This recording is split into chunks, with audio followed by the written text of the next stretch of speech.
Good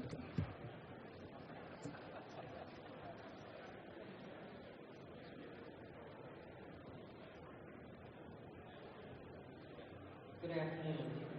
The cyber session will be in Theater 1 beginning at 3:30, as well as ISR Theater 2, NetSense 2 in Theater 3, and Tech Talks will be in the Outreach Pavilion, all beginning at 3:30. Okay, I think that's our cue to start. This is the Cyber Session 1, Command and Control of Air Force Cyber Operations. I'm Rick Lipsey with the Alamo AFCEA chapter. I want to thank you all for being here today. And first, I'd like to take a minute to thank Diligent Consulting for sponsoring our Cyber Track sessions today and tomorrow. Mr. Rick Riney is here, the Director of Operations for the outfit here in San Antonio. Without the sponsorship of Diligent and other organizations like it, we couldn't have this kind of interchange between government, industry, and academia. So thank you very much, sir, and thanks to Diligent. Our speaker this afternoon is Colonel Michael Dombrowski, commander of the 624th Operations Center at JBSA Lackland. In this capacity, he leads 250 active duty, reserve, and civilian cyberspace professionals that establish, plan, direct, coordinate, command, and control full-spectrum cyberspace operations to meet Air Force and joint requirements. Colonel Dombrowski has broad experience in the cyberspace, space, and ISR career fields. He is deployed 3 times and is a respected doctrinal thinker. He is also a graduate of the John F. Kennedy School of Government at Harvard University. Colonel Dombrowski will address the challenging elements of commanding and controlling full-spectrum cyber operations and capabilities to meet Air Force and Joint Commanders' objectives. Ladies and gentlemen, Colonel Dombrowski. Can you all hear me okay? I don't normally have to ask folks if they hear me okay, but given a big venue and whatnot, I want to make sure that you all can at least hear me long enough to laugh at me if you need to.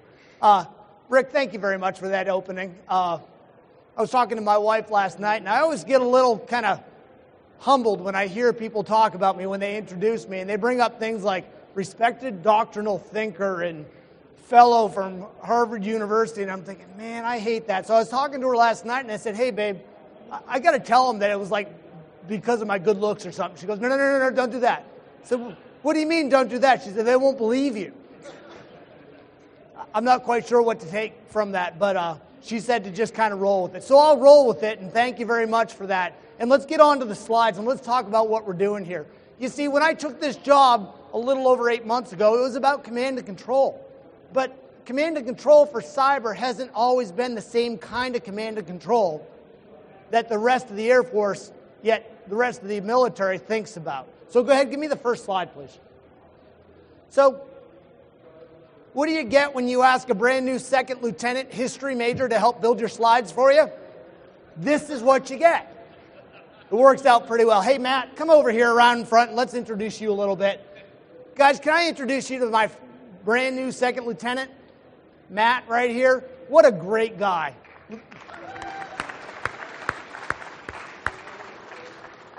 So LT Meyer came to us right from Goodfellow Air Force Base. Now you're probably thinking, Goodfellow Air Force Base? What does Goodfellow Air Force Base do to produce cyber experts? They produce ISR professionals. ISR and cyber are together. They are inextricably linked. We need one to do the other, and it goes both ways. You see, cyber is a domain, so ISR is one of the things that we need to do in that domain. And it turns out that the ISR professionals that we're cranking out of tech school today have more smarts in the cyber business than some of us 22-year colonels know about cyber. He's a rock star. He's only been with us a few weeks, but he's already hit the ground running. So I asked my exec, I said, hey, grab me the brightest lieutenant we got, have him put some slides together, and then come brief me on the slides. And if I like it, then we'll use it. And so sure enough, we got Lieutenant Meyer that put together the slides. So if you like the presentation, it's all him. And if it's somehow messed up, well, then you can blame the speaker. It's my fault. All right, get back to work. Okay, so lessons from the past. The truth is, I love history. I'm a history fanatic. And there's some good lessons here that we're going to touch on throughout the brief. So, Kasserine Pass. Every airman that stands up and briefs about air power talks about Kasserine Pass. Why? Because it's a story of not penny packeting capabilities. It's about keeping your forces together so that you can create a massed effect with those forces. And the story of Kasserine Pass is pretty straightforward. The Air Force was subordinate to the Army, and the Army likes to have choke con over their forces. They like to be able to control what they do. And so rather than keeping their air forces together to be able to put at the point of attack at the right time, at the right place, they spread them out. Now, they've done this for hundreds of years, whether it was artillery or cavalry or now air. They did this before, and they keep relearning the lesson that you can't penny packet your forces. So at Kasserine Pass, well, we had some aircraft that were getting shot out of the sky because the Luftwaffe was massed at a certain place at a certain time and overwhelmed the one or two planes that came up in opposition. Other planes for the Allies were sitting on the tarmac waiting for a mission because their battalion wasn't in contact yet. That's a pretty hard lesson to learn, and learn it we did. And it was air thinkers from that lesson that went forward that convinced us that we needed to think about air power differently. Now let's look at Desert Storm. Desert Storm was about creating that massed effect that I just talked about, but it was talking about creating massed effect without the need to mass huge numbers of forces. We're able to take out strategic targets. We've learned the lessons of Warden's Rings and be able to create that strategic paralysis. It was about creating that mass effect, getting the right things at the right time, the right pieces of air power to be able to take out the target. Learned some good lessons from that, and that's going to be important in a few minutes. But we also learned some good joint lessons. Since we don't fight as a service, we fight as part of a joint team. We learned good lessons out of the Vietnam War. We learned that when you take air power and you segregate it out and you don't have one air component commander responsible for all air operations, it becomes less about synchronization and more about deconfliction and not stepping on each other. It makes things like apportionment really difficult to do. So when you have the SAC commander trumping what the MACV commander says on the ground in terms of what's important and not having that visibility, it created all kinds of problems for us.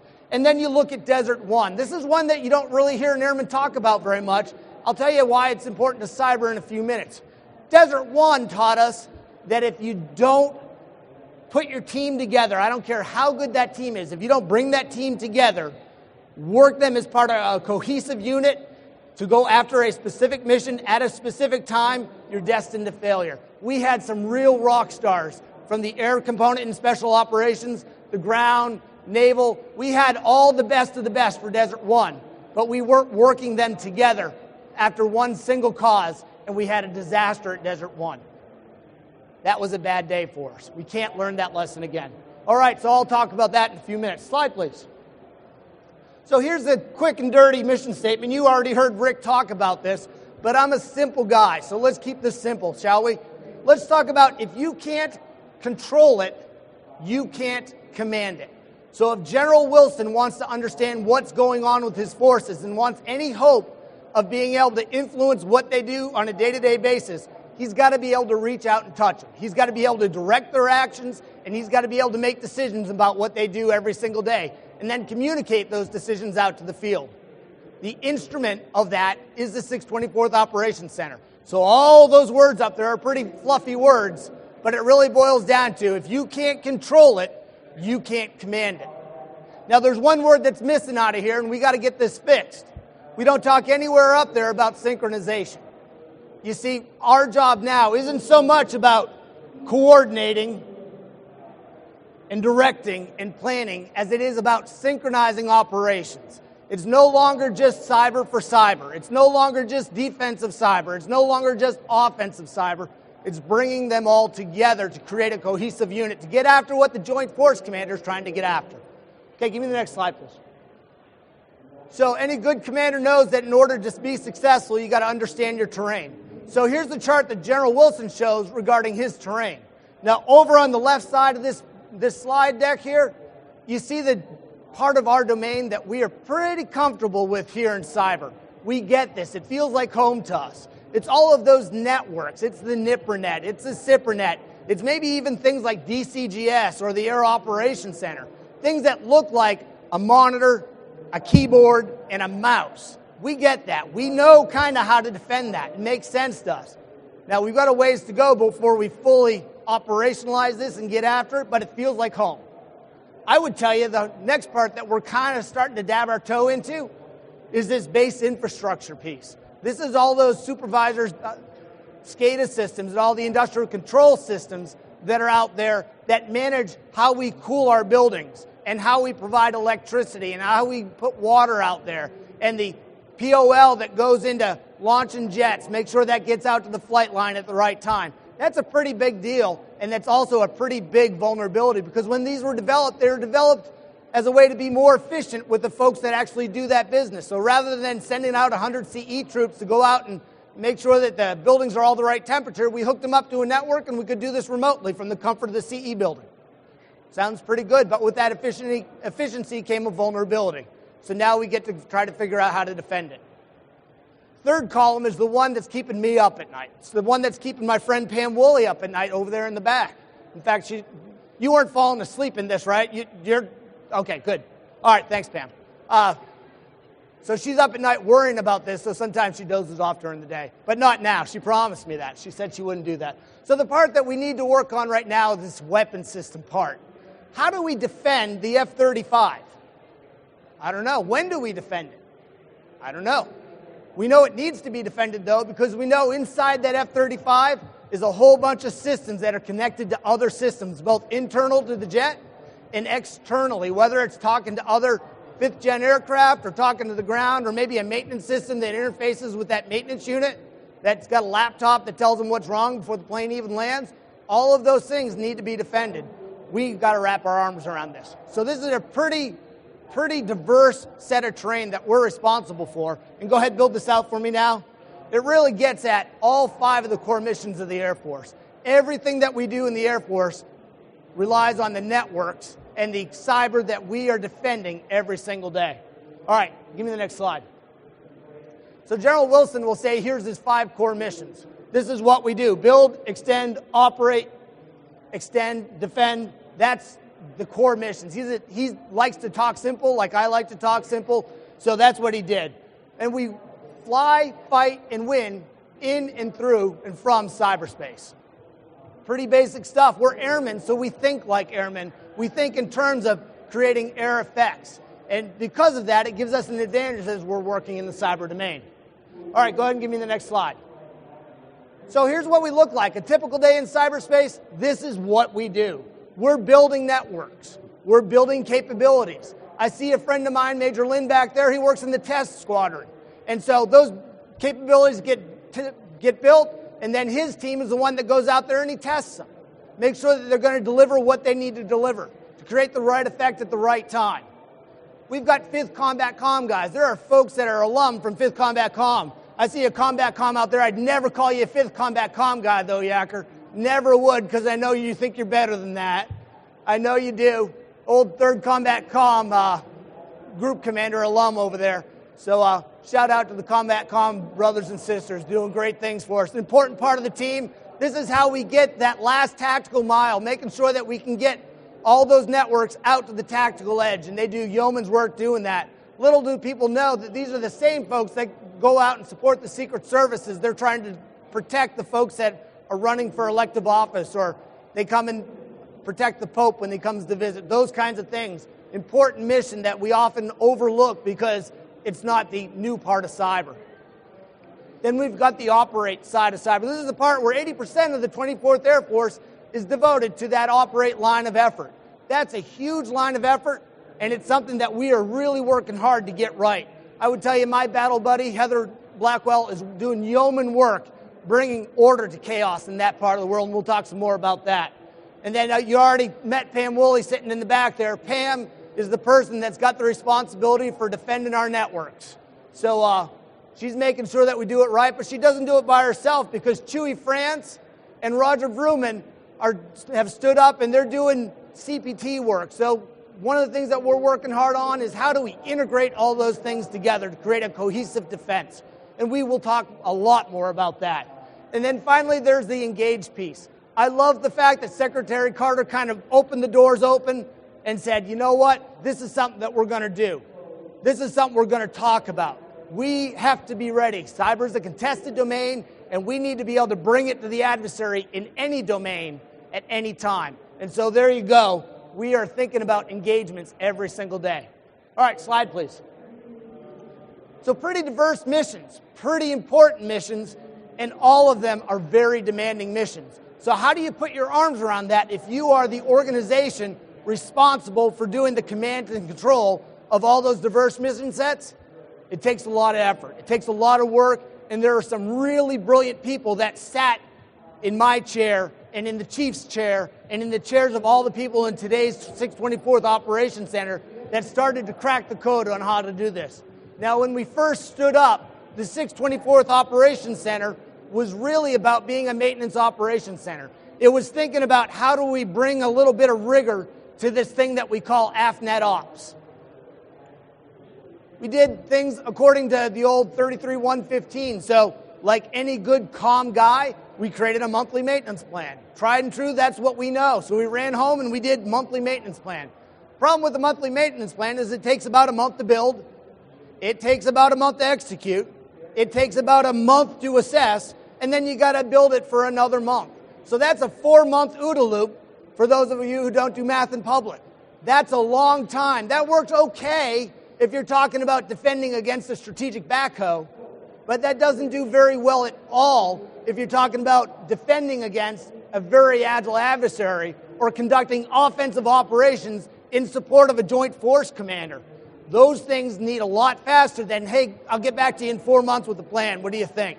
We need to do better than that. So, better we did, and with a little bit of automation and a whole lot of innovative thinking from our airmen in the OC, they came up with a process that looked an awful lot like the AOC model. So how many folks are familiar with what an Air Operations Center does? So we got a few folks. That's good because you're going to hear a recurring theme that we are looking an awful lot like an Air Operations Center. So what we did is we used that technology, we used that innovation, and we took that 4-month process and we shrunk it down, and we kept working on that and driving it smaller, stealing processes from the way that the Air Operations Center does things, and we took that planning cycle, shrunk it down into a 24-hour window. And now at any one time, we have a CTO, a cyber tasking order that's being executed, a cyber tasking order that is being assessed, and we have a cyber tasking order that is being built for tomorrow's execution. That's pretty good stuff, and that's your airmen, that's your cyber folks thinking outside the box and trying to bring some order to chaos. All right, give me the next slide. So how'd we do it? Well, we stole. We stole processes from the Air Operations Center, and we stole a little bit of technology from the folks that brought that technology to the Air Operations Center. So you're familiar with the Wheel of Death if you've ever been in an Air Operations Center. So we know everything starts with strategy. Commander needs to lay out, what do you want to do? What are your priorities? What are the things that you want to put a weight of effort to? So with that strategy, we get to work and we start developing plans. And those plans span the gamut, from plans to defend the network, to plans to engage the adversary, to going out and conducting ISR operations, to doing DOEN operations. So pretty wide-ranging things. And just like the Air Operations Center, we create the equivalent of the Master Air Attack Plan. That's a list of everything that we want to go after in this given cycle. So with that Master Air Attack Plan, we then marry up all of the forces that we have available to that plan, put them together, sequence them in time and space, and we create the cyber tasking order. And that's right over to the right bottom side. But we know that it takes more than just a good plan for us to get after things. We got to kind of understand what's going on in the battle space. So that's why ISR is at the very center. We can't just conduct operations in a vacuum. It's important for us to know what the adversary is doing, what they want to do next, and what they've done in the past. And that's what our ISR folks are doing. But we don't do that by just passively reading through reports. We have to actively go out there and figure out what the adversary is trying to do. So that's where we create our RISTA, the Reconnaissance Surveilling Target Annex, to our CTO. That tells the forces in the field, go out there, figure out what the adversary is doing, and report back to us what those things are. That's an important part that just a few months ago we weren't even working on in the OC. and then it comes time to execute that mission. So you would imagine this stack of documents, it's probably about that, feels like it's that thick some days, gets transmitted out to the field, and they need some time to chew on that, come up with their tactical mission plans, and then go and execute the mission.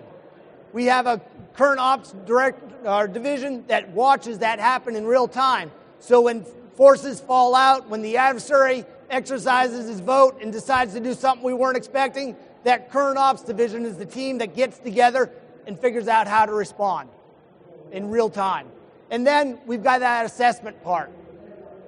You see, in the past, we weren't thinking about assessments. We were only thinking about how do we keep conducting operations. So it was kind of a flat spot on our wheel. But again, we got some really innovative folks that said, you know what? The air world does this, and they use this tool called the Mission Misrep Analysis Tool, the MAT tool. Why don't we steal that, bring it into the operations center, and then have the forces fill out their misreps into that? So rather than getting smoke signals and emails and phone calls and everything else, we now had a very standardized way of getting all the information in from the field. And so pretty soon, something that was a pretty big weakness for us became one of our strengths. And very quickly, we got better at creating those plans. This is a real success story. Now, we're not done. You see that AOC wheel is pretty big, and it's pretty clunky still, and it takes a lot of effort to spin that wheel around. So we need industry's help. We need to come up with ways that are faster, cheaper, and more agile, and across networks to be able to do this work, because frankly, we just aren't going to get the number of airmen we'll ever need in this current environment. We're going to need automation. We're going to need to help industry to get after this. Slide, please. Now, the other thing that kind of was revolutionary in our business was this idea of force packaging. If you're an airman, you kind of understand that you don't fly in your F-16 all alone and unafraid to attack a target.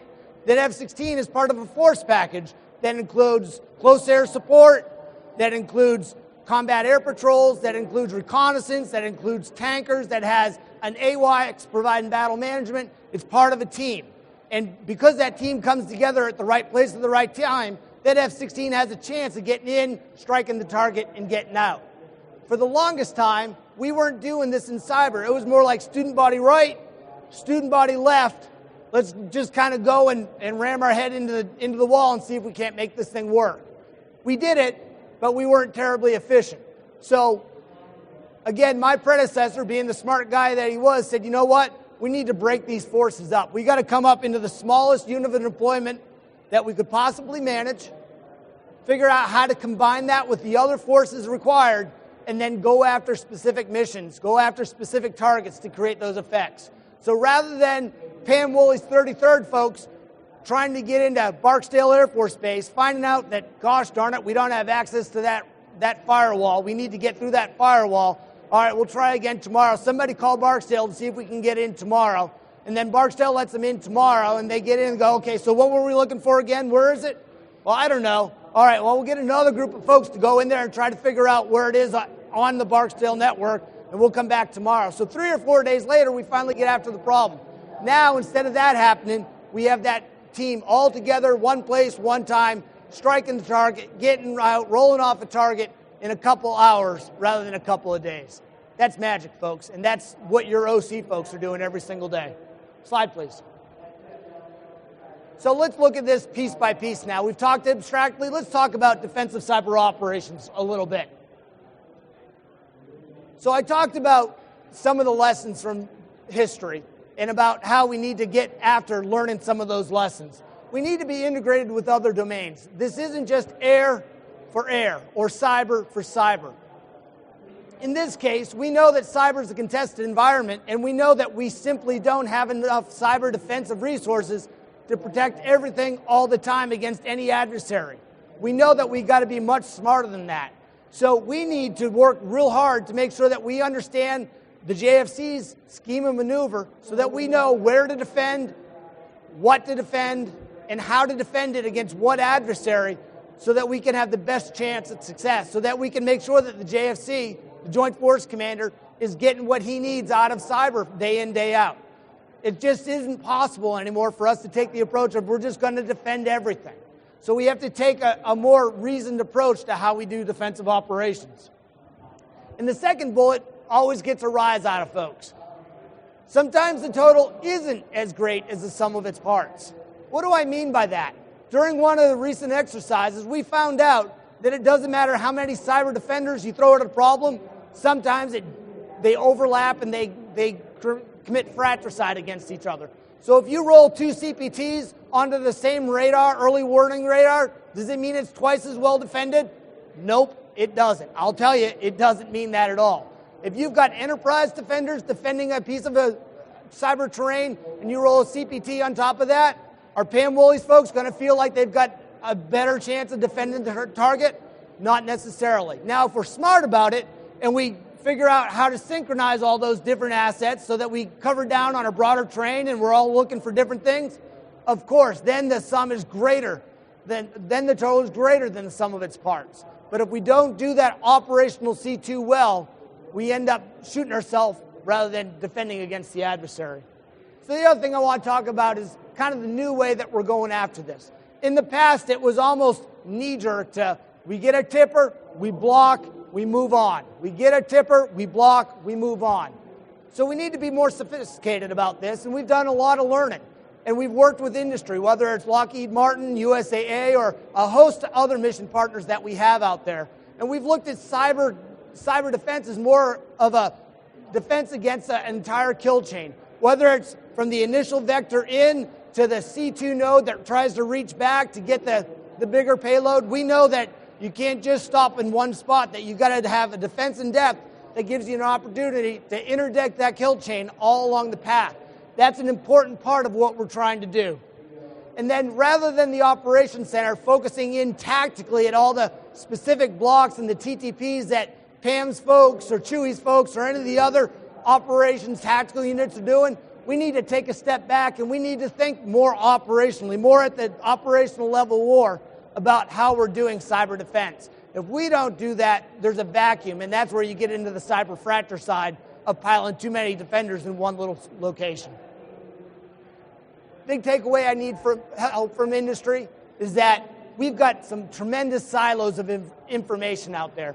Pam's folks in the 26th, they've got a great silo of information. Her folks in the 33rd, another great silo of information. Heather Blackwell's folks over in the 690th, another silo of information.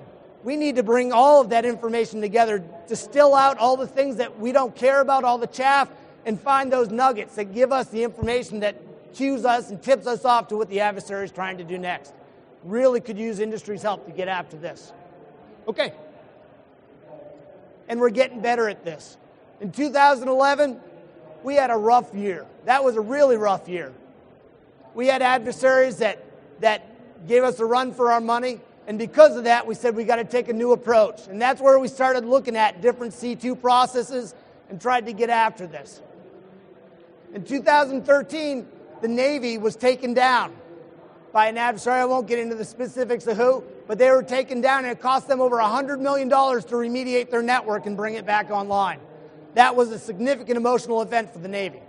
Now, that same actor came after the Air Force, and they got in. But I tell you, we learned some lessons from 2011, and as a result of that, General Wilson likes to call it the cyber knife fight. So we're able to hold them at bay, kick them back out of our network, and it didn't cost us even a fraction of that to remediate the little part that they got into.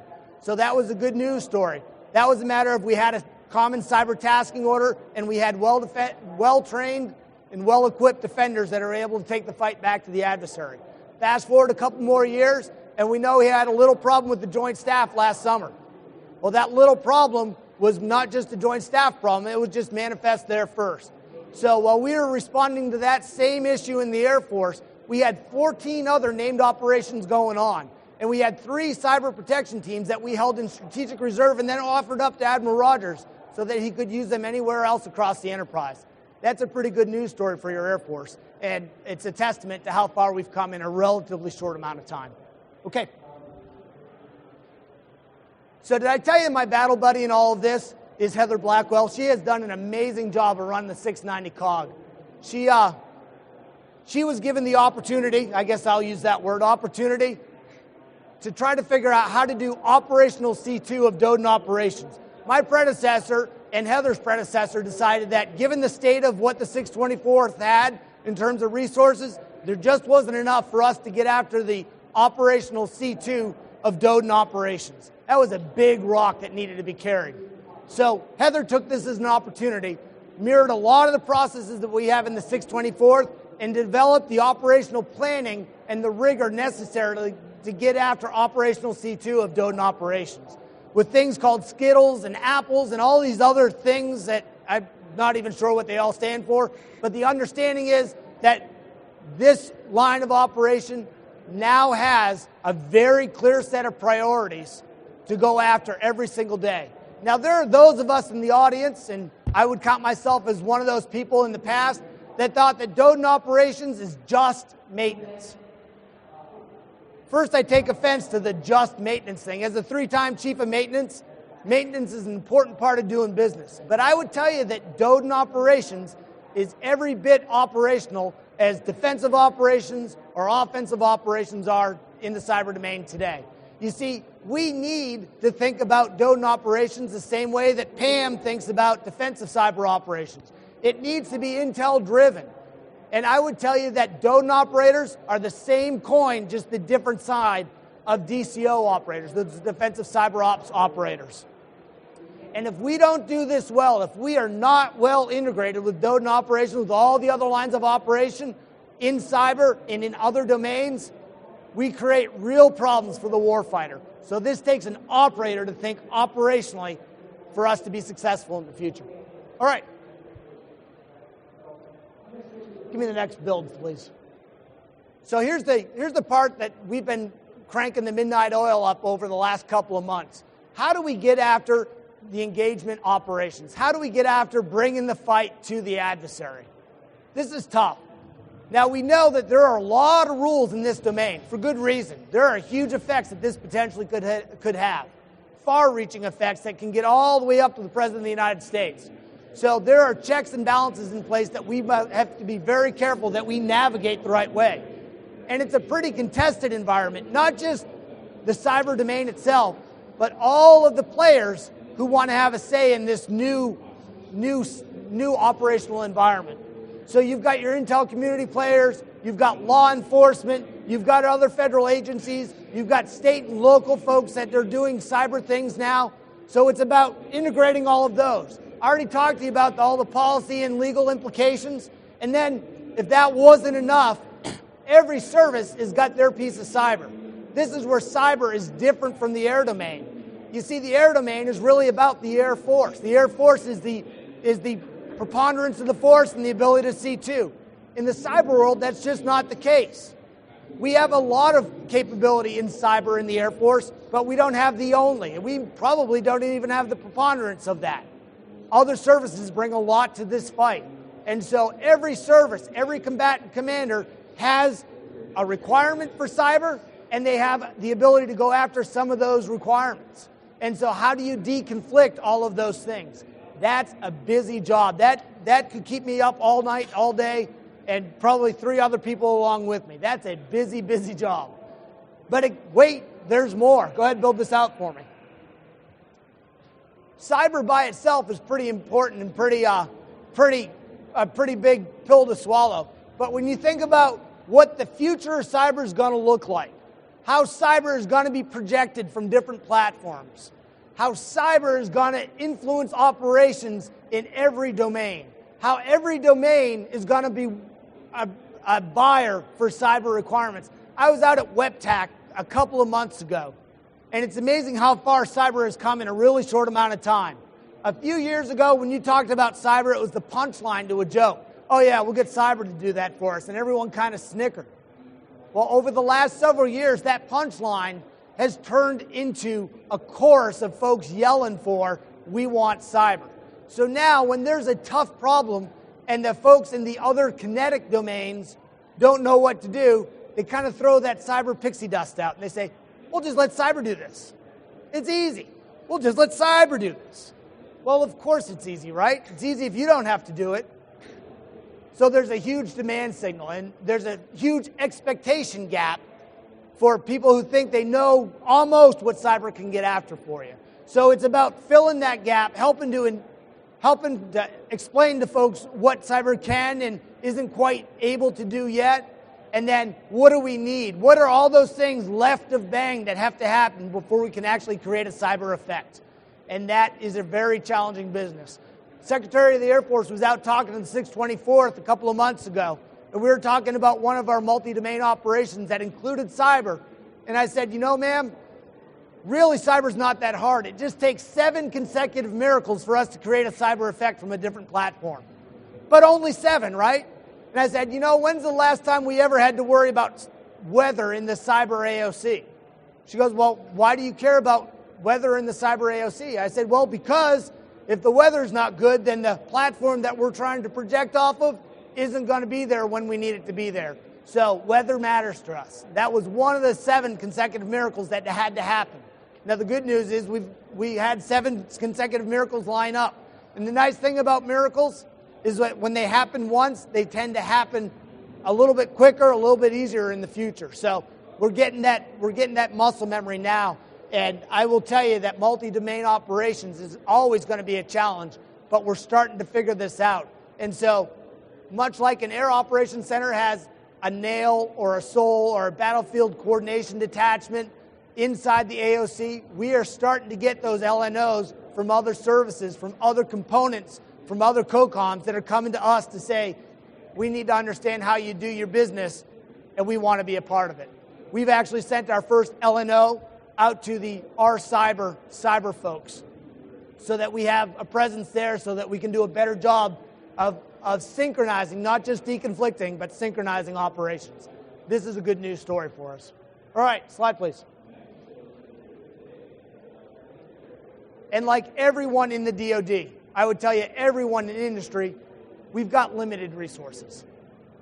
Now this isn't whine, this is just a statement of fact. And it hasn't made us give up, it's only made us try different ways.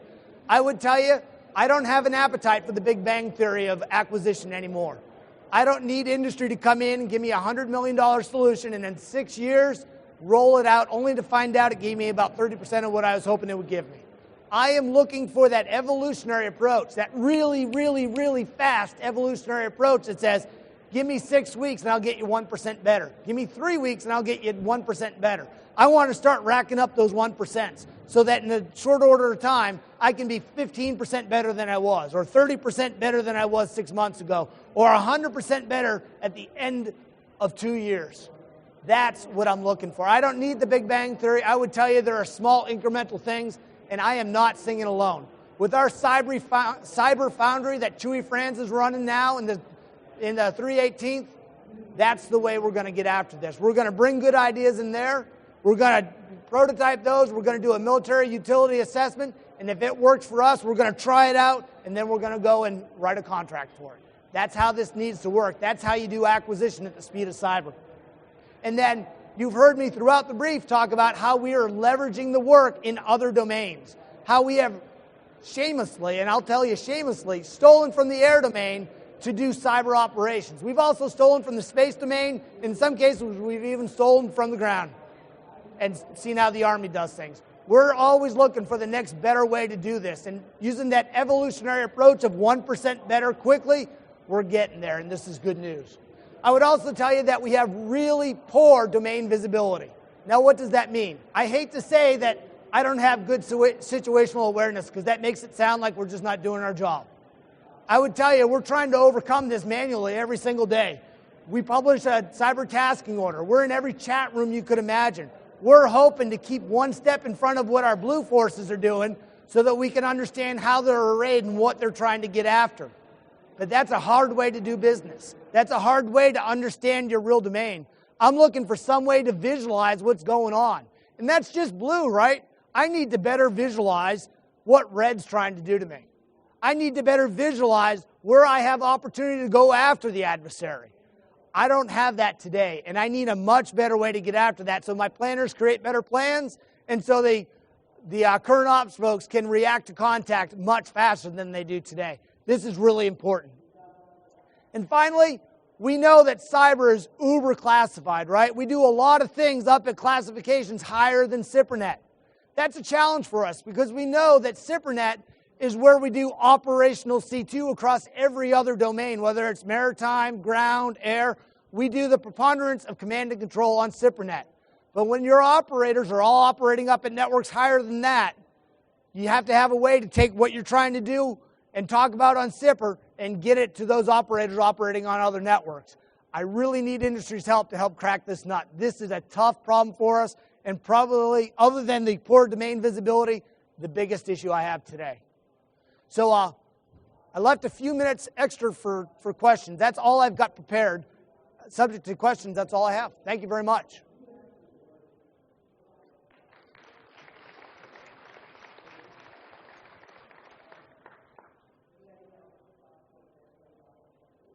Questions? Sir.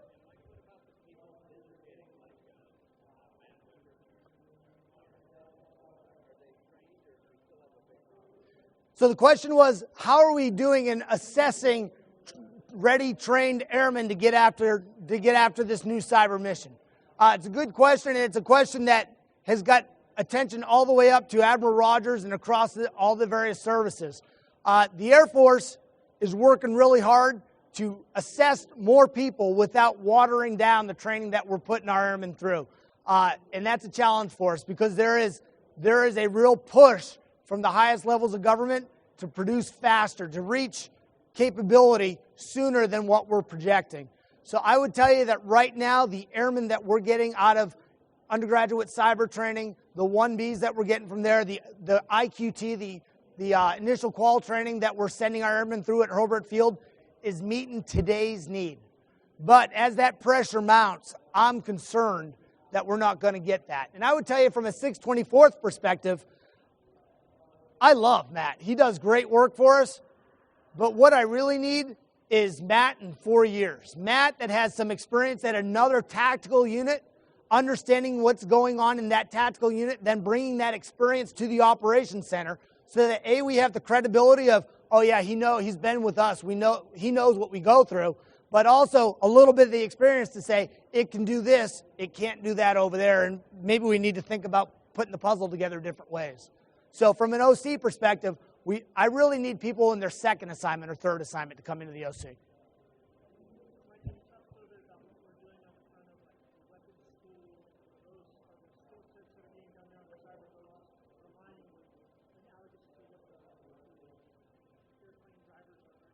Yeah, I would tell you that I'm a huge proponent of the weapons school program. In fact, the candidates are visiting this 24th Air Force this week, and on Thursday, the candidates are coming out, and they're going to do a mission brief to General Murphy and I to kind of go through a tough problem and get our feedback on how they answered the question.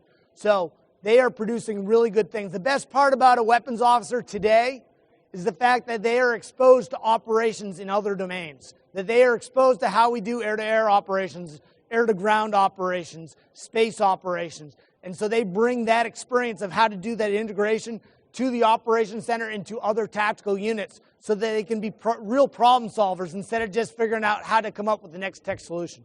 So I'm a big proponent, and it's working well. I only wish we had more of them. And that's just a problem that every weapon system has.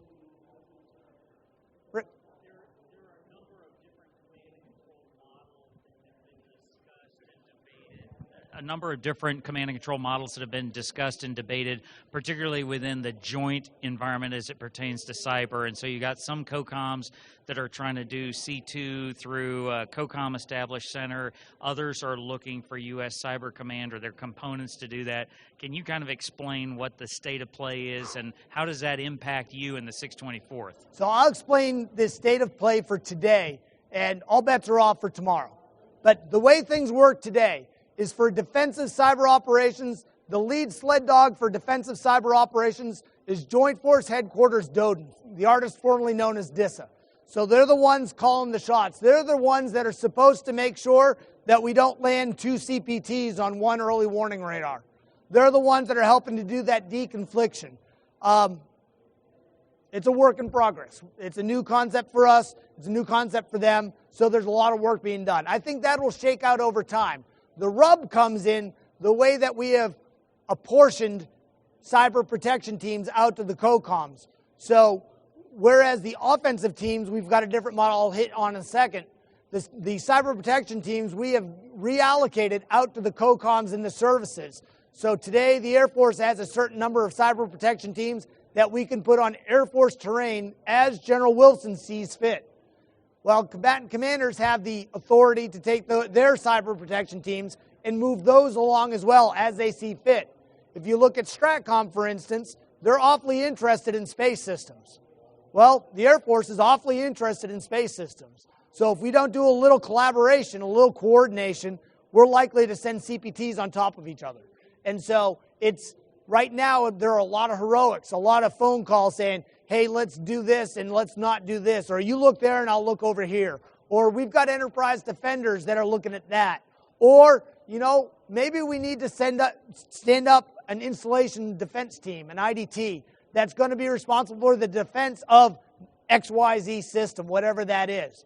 All right, so JFHQ DOEN, how are we going to integrate all that stuff together? That's a good question, and that's part one.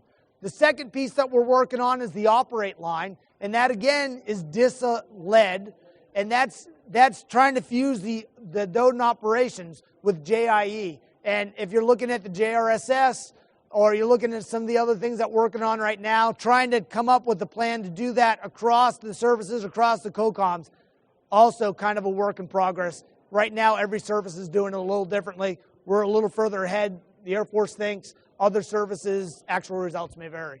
And then there's the offensive side, and this is where it really gets interesting. And I'm just going to tell you the way it is because I don't have any other way to do it. I think it's broke right now. When we stood this up, we took this on and we looked at it kind of with the Army model in mind of we'll divide the global melon up by COCOM, and we'll give every service Joint Force Headquarter responsibility for certain COCOMs, and we'll make it work. Okay, that's fine, but what happens when, and I'm going to make these countries up, Country Wiley agrees to help Country Roadrunner with a problem that they've got, and so they take one of Wiley's mobile missile batteries and move it over to Roadrunner. Roadrunner's being run by another combatant command. So how do I get after that capability for cyber? Do I have the Roadrunner guys get spun up on that new mobile missile, or do I have the guys that were over at Wiley chop over and figure that out? The problem is aligning us geographically doesn't always work as well as it needs to. And so I'm a big fan of aligning functionally so that airmen think about air things and soldiers think about things on the ground and sailors think about the maritime component. I think that's the way it needs to be done. There's rumors now that we're going to relook at this, but for now, each service has been given Joint Force Headquarters responsibilities to manage offensive forces on behalf of specific COCOM commanders. So for the purpose of AF Cyber, we look at STRATCOM and UCOM, and those are the two combatant commands that we support. And so we have mission teams that go out and do things for them.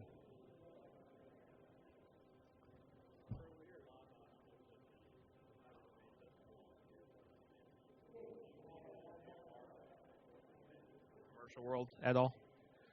So the question was, cyber's pretty big, and the Air Force part of cyber is really small compared to what the rest of the DoD and then all of industry and the rest of the world has for cyber. Do we see our battle space growing? I think we've already got a global battle space. There are pieces of that global battle space that we're responsible for defending today, but we need to be able to generate effects anywhere in that battle space. That's part of having forces along all 5 lines of operation. So I think we already have a worldwide domain. In fact, when General Welch was out, he said, cyber's not a functional AOC anymore. Cyber is a global AOC. So my AOR is the entire globe. So how much success has there been in promulgating the force packaging construct outside of the Air Force? I know General McLaughlin was a big fan of it and said he was going to take it with him to Cybercom. So I think we're starting to get there. I think some of the lessons that we learned from last summer were observed by other forces. I will tell you that Army Cyber has been to visit us, Chief, 7 times now? And each time they come out, they're more and more interested. The last time they came out, they took a look at the software that we use to plan those missions and said, we're just going to do that. It meets 80 or 85% of what we want to do in cyber. I haven't seen the check cut for it, and I don't see a demand signal yet, but I would tell you that there's a real appetite. And when you look at what JFHQ DOEN is doing and the lessons that they're learning from us, the things that they want us to partake or to take part in, I think it's just a matter of time. This isn't an airman thing. This is just a smart way of doing business. You wouldn't send a division out to do a battalion's worth of work. You'd send a battalion. In fact, the whole idea of a brigade combat team was to be able to break things into smaller chunks so that you wouldn't have to deploy an entire division out to get after something a brigade could handle. And so the concept works whether you're Army, Marines, Navy, or Air Force. It's just a matter of getting cyber guys to think about this differently than we have in the past. Yes, sir.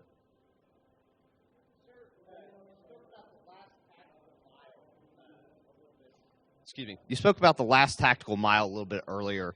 How do we bridge the gap between the strategic level of cyber and that tactical level where we have these systems, particularly like tactical comm systems that have, key vulnerabilities, especially as we start to integrate more IP-based radios and IP-based equipment that kind of ties in and interacts with all these other systems that we operate?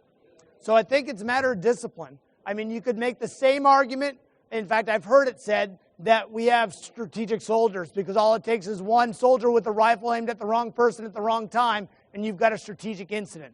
I think we need to think about cyber the same way. I can configure the right system the wrong way at the wrong time and have a strategic impact on what's going on the battlefield, right? It doesn't matter if it's an NC3 system or something like that. If I do it wrong, I'm going to have a problem. So what I think is we need to have the discipline for the strategists to stay up thinking about strategic things, the operational community to mature faster so that we can feed that strategic beast that's up there that's craving information, giving them the feedback that they need to be successful strategists, at the same time being that buffer to the tactical units that are out there doing what they need to do. And when we discover those strategic vulnerabilities, and there are strategic vulnerabilities out there, making sure that we are taking the right operational look at that, assigning the right tactical forces to try to get after those things. And if it's something that we don't have the ability to do with current resources, articulating that up through to the decision makers that have the ability to make that kind of effect on the battlefield. All right. Any more? All right. Well, I appreciate your time. Thank you very much.